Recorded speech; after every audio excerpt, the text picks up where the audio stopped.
Oi, gente. Hoje eu e meu grupo, formado pelo Marcos Guilherme, a Larissa, a Evelyn, a Sofia e eu, Pietro, vamos apresentar um trabalho sobre a imunodeficiências congênitas adquiridas. O que é essa imunodeficiência congênitas adquiridas? É uma doença que é causada por falhas no sistema imunológico.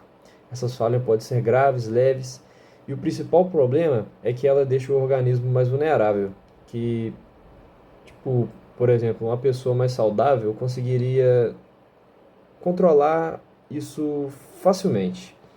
E os tipos de infecções vai depender da parte imune que está com problema. Por exemplo, se a imunidade humoral, que é ligada aos anticorpos produzidos pelo linfócito B, estiver com defeito, o paciente costuma ter infecções bacterianas encapsuladas, como o pneumococo, e também por alguns vírus. Já quando o problema é no linfócito T, que fazem parte da imunidade celular, aumenta o risco de infecções por vírus, fungos, protozoários, micro-organismos que vivem dentro das células. E quando os dois tipos estão comprometidos, o que a gente chama de imunodeficiência combinada, a pessoa fica vulnerável a praticamente todos os tipos de micro-organismos. Outro ponto importante são infecções oportunistas, né? Que elas são causadas por micro-organismos que normalmente não fariam mal, mas se aproveitam do sistema imune enfraquecido e causam doenças graves. Além disso, hoje em dia, o avanço da genética, a gente já sabe que muitas infecções graves e repetitivas podem estar ligadas à mutação em genes que controlam a resposta imune, inclusive em adultos. Agora falando sobre a imunodeficiência congênita primária, elas são alterações genéticas que podem ser herdadas dos pais. Elas afetam diretamente o funcionamento do nosso sistema imunológico e por isso costumam se manifestar na infância ou na adolescência. Às vezes até podendo aparecer assim, aparecer que a gente consiga identificar mais tarde, né? Mais para frente. Essas mutações podem atingir diferentes partes do nosso sistema imune, como o desenvolvimento dos linfócitos B e T.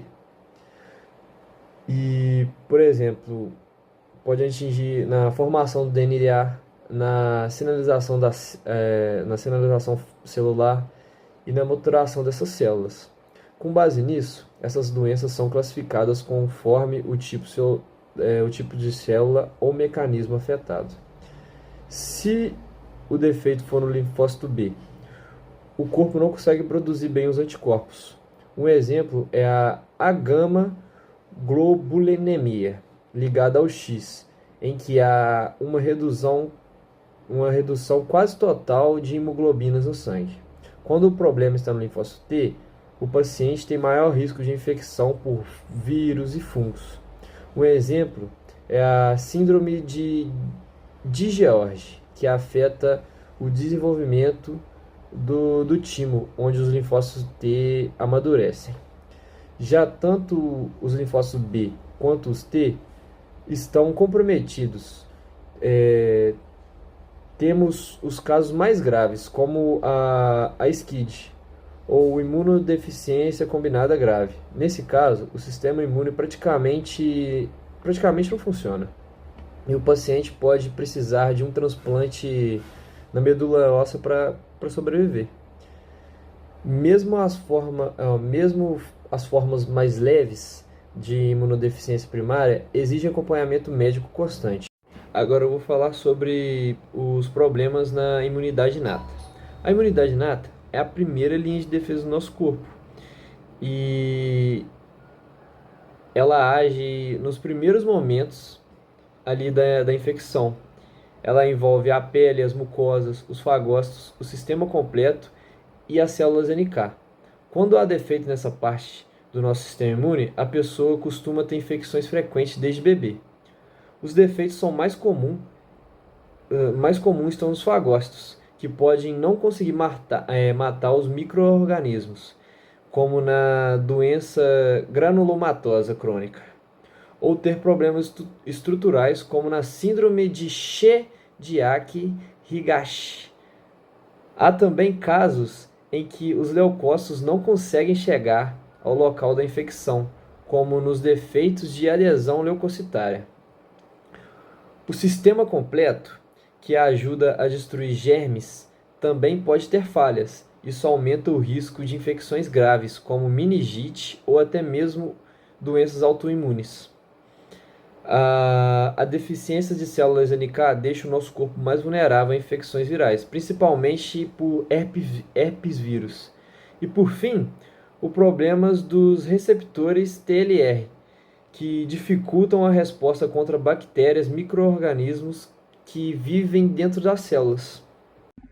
Olá, eu sou a Evelyn, eu vou falar um pouco sobre deficiências de anticorpos da célula B. São deficiências causadas por falhas no desenvolvimento ou na ativação das células B, levando à diminuição ou ausência de anticorpos. Como os anticorpos são essenciais para neutralizar as toxinas, vírus, bactérias extracelulares, os pacientes apresentam infecções recorrentes, especialmente do trato respiratório e gastrointestinal. Entre as principais doenças tem a imunodeficiência comum variável, que o grupo heterogêneo de distúrbio em que a produção reduzida de hemoglobinas, apesar da presença das células B, pode estar associada a doenças autoimunes e linfomas. A deficiência seletiva de IgA é caracterizada pela ausência isolada de hemoglobina A, frequentemente assistemática, mas pode predispor a infecções em mucosas e doenças autoimunes. E tem a síndrome IPGM, devido à falha na computação de classe de anticorpos, os pacientes produzem apenas IgM com deficiência de IgG e IgA. Está associada a infecções recorrentes, a complicações autoimunes. Entrando um pouco em defeitos na ativação e função dos linfócitos T, os linfócitos T desempenham um papel central na resposta imune adaptativa, sendo essenciais para a ativação da célula B, macrófagos e a eliminação de células infectadas. Portanto, as falhas na função ou desenvolvimento das células T comprometem toda a resposta imune adaptativa. Entre as principais doenças tem a síndrome de Jorge, decorrente de uma deleção no cromossomo que leva à hipoplasia ou ausência do timo, comprometendo a maturação de linfócitos T. Pode estar associada a malformações cardíacas, hipocalcemia e infecções por vírus e fungos.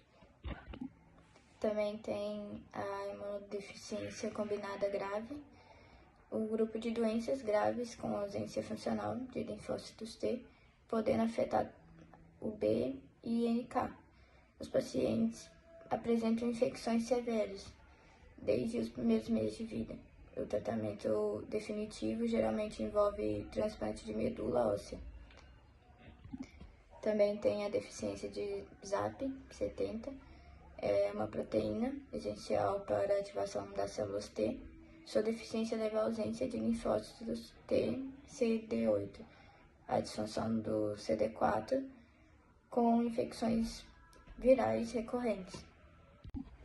Falando um pouco sobre desordens multissistêmicas com imunodeficiência, são síndromes genéticas complexas que afetam o sistema imunológico e outros sistemas do organismo, como neurológico, hematológico e tegumentar. Costumam envolver defeitos profundos em células do sistema imune. Entre elas tem a síndrome de ataxia telangiectasia, envolve defeitos no reparo do DNA, com manifestações como ataxia, dificuldade de coordenação, e telangiectasias, vasos dilatados visíveis na pele. E a imunodeficiência, a risco aumentando de neoplasia. Também tem a síndrome de Shediac-Higashi, afeta os mecanismos de função de lissomos em células fagocitárias, prejudicando a eliminação de patógenos. Cursa como infecções, albinismo parcial e alterações neurológicas.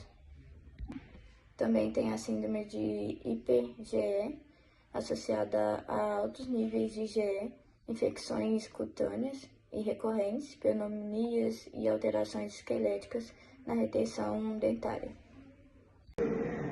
Olá pessoal, eu sou a Larissa e hoje vou falar um pouco sobre as imunodeficiências, que são condições que o sistema imunológico não funciona como deveria.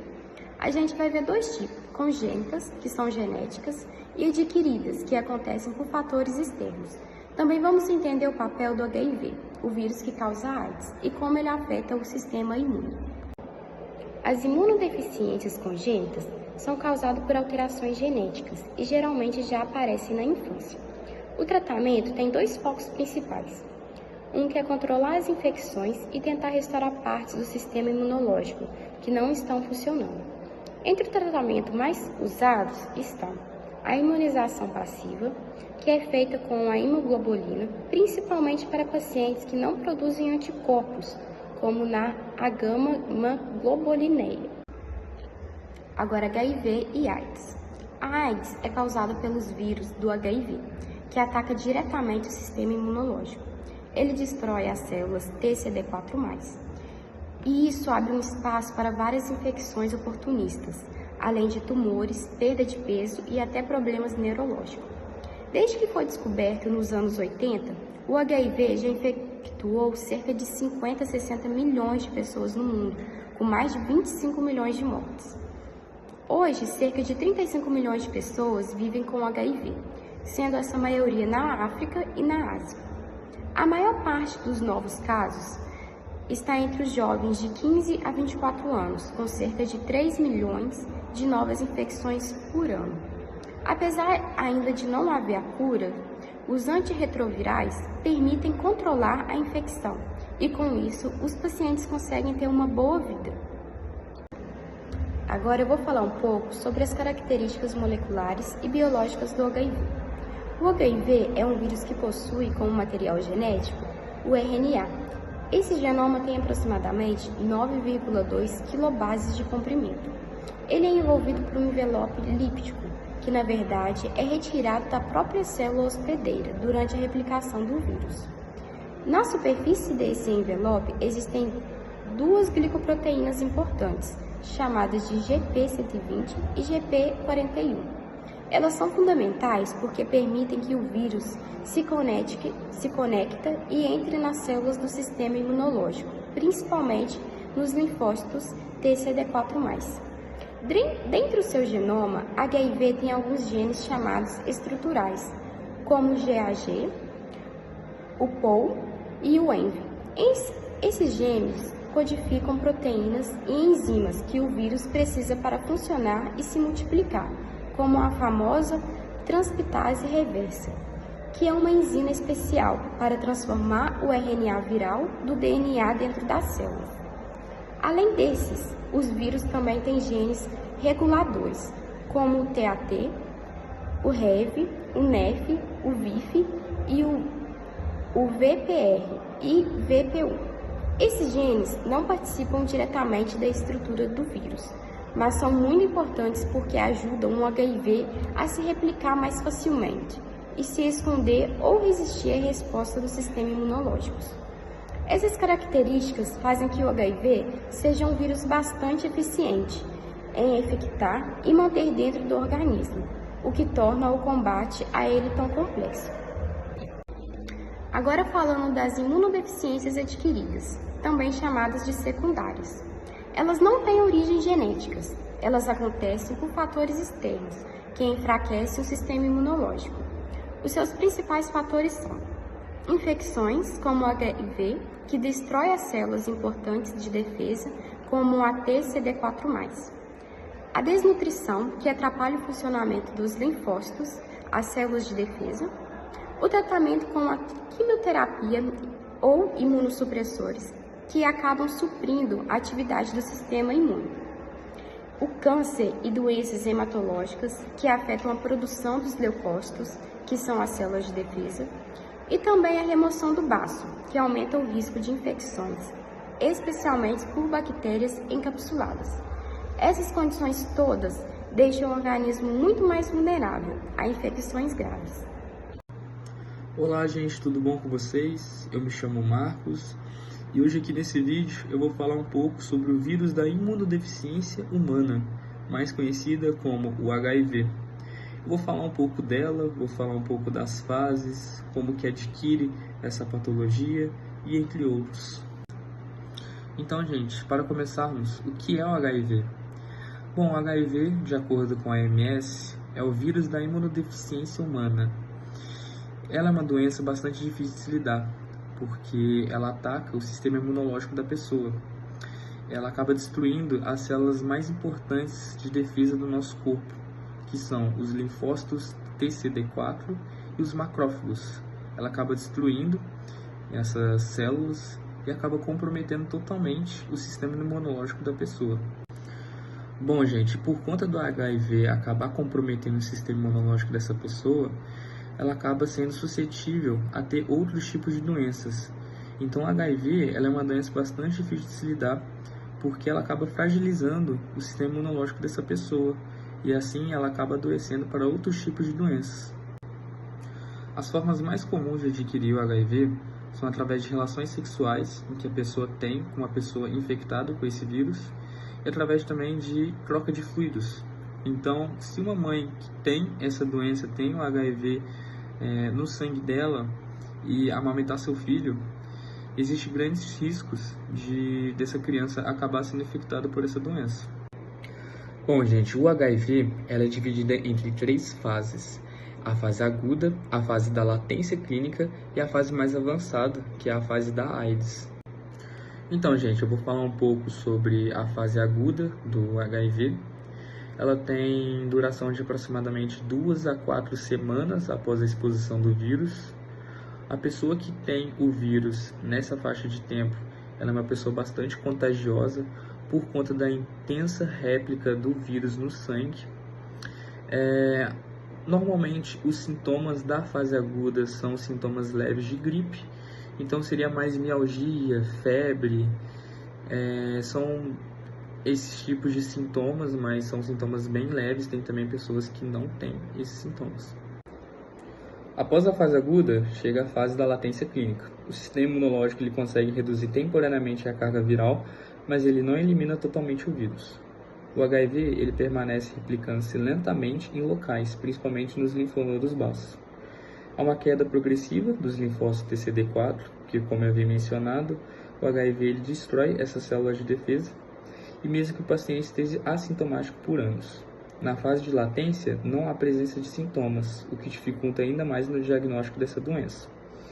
Nessa fase, a parte mais importante são as terapias. A terapia antirretroviral, por exemplo, ela pode retardar a proliferação do HIV e evitar a progressão para o AIDS, que é a próxima fase. Bom, a AIDS, então, basicamente, é a fase mais avançada do HIV. Ela ocorre quando o vírus já causou uma grande destruição ao sistema imunológico, principalmente nas células de defesa, como os linfócitos TCD4.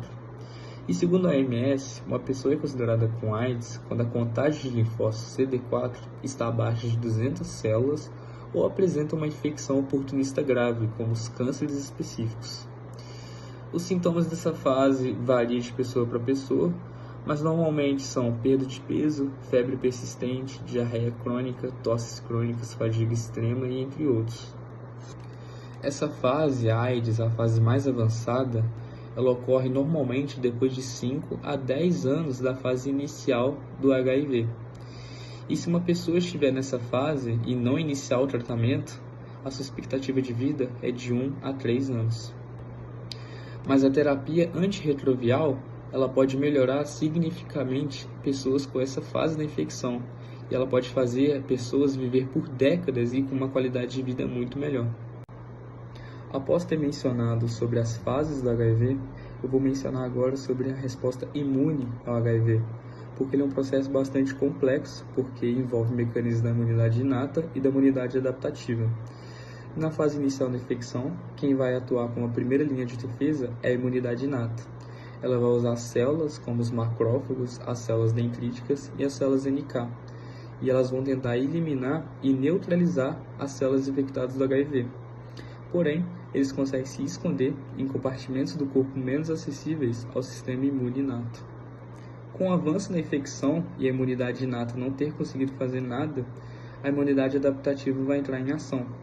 Ela vai usar os linfócitos TCD8 e TCD4 e vão tentar ativar e eliminar as células infectadas do HIV, reduzindo temporariamente a carga viral, especialmente na fase aguda. Além disso, coordenam respostas imunes, ajudando na ativação dos linfócitos B, que por sua vez produzem anticorpos específicos contra o vírus. Mas, porém, o HIV ele apresenta uma taxa de mutação extremamente alta, o que lhe permite modificar rapidamente as suas proteínas e escapar da ação dos anticorpos e da vigilância dos linfócitos T. E ao longo do tempo, a resposta imune ele acaba se esgotando.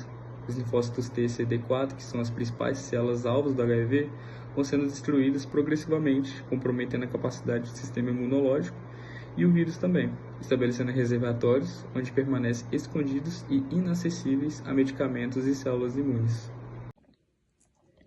Boa noite, eu sou a Sofia. Vou falar um pouquinho sobre o mecanismo de invasão imunológica pelo HIV.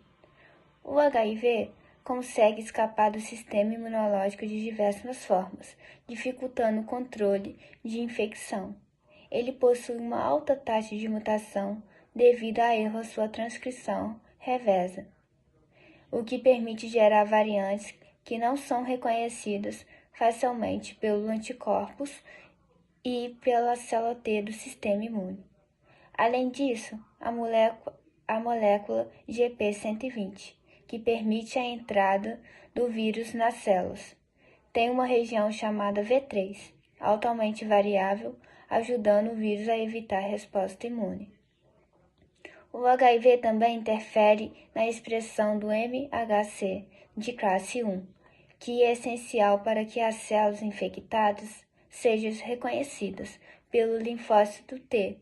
A proteína NAIF do HIV promove a remoção dessas moléculas da superfície das células, tornando invisíveis por um sistema imunológico.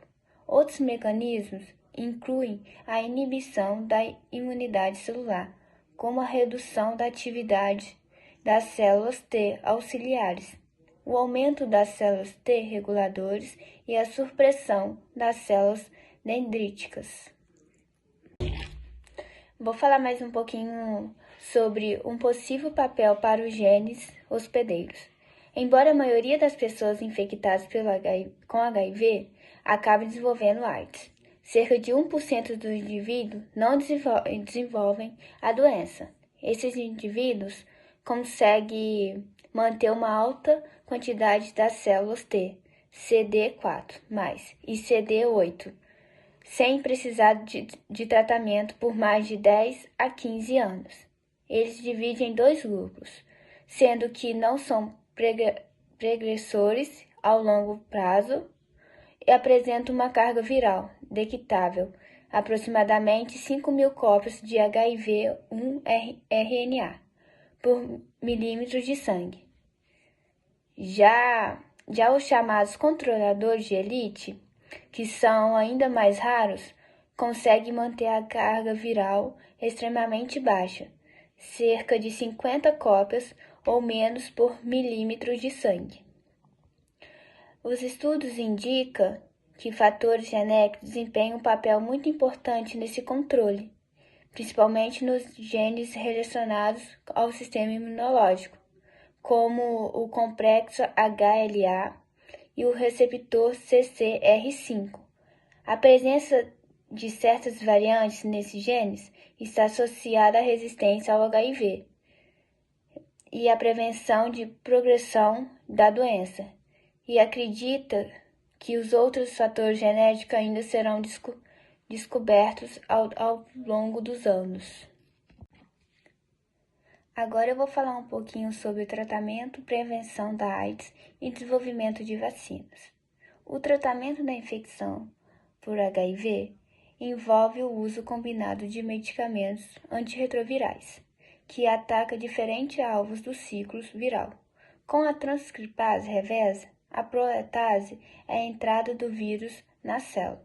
A terapia antirretroviral altamente ativa é eficaz na redução da carga viral, mas não elimina completamente o vírus, pois ele pode permanecer em células reservatórias e desenvolver resistências. Na prevenção, além do uso de preservativos e controle de sangue e agulhas, há esforços no desenvolvimento de vacina. Esse processo enfrenta dificuldades devido à alta taxa de mutação do HIV. Diversas estratégias vêm sendo testadas, como vacinas de DNA, vetores virais e proteínas recombinantes, buscando estimular tanto a resposta de anticorpos quanto a resposta celular.